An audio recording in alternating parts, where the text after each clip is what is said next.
your father. There's a word in your mouth to give to your father. And I had to call Pastor Dale and Pastor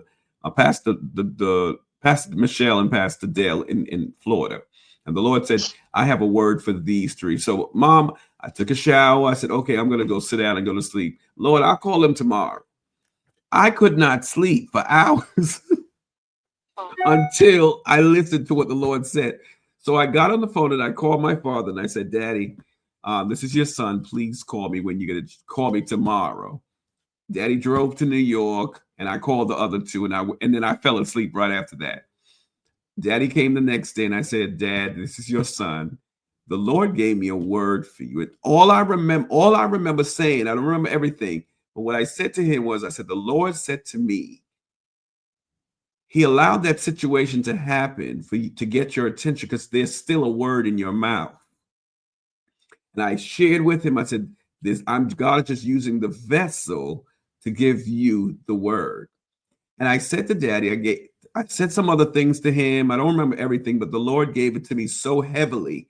I had to it's like the prophetic came out of me. And I said to my dad, and I told him, he gave me a kiss and I went back into my house. And then I called the couple and the Lord did the same thing. I spoke to them corporately, privately, and then I had to speak to them corporately again. And then I prayed for them and I left it alone.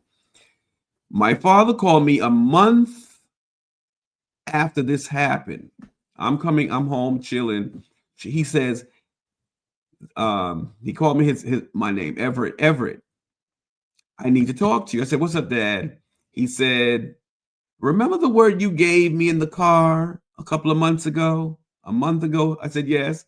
He said, I had to call you and tell you everything you said was the conversation he had with the Lord. And he confirmed what I said. He said, every word God said to you to tell me is what the Lord said to him. And that's when my father started seeing the gifts, the anointing was so rich on my life. So that's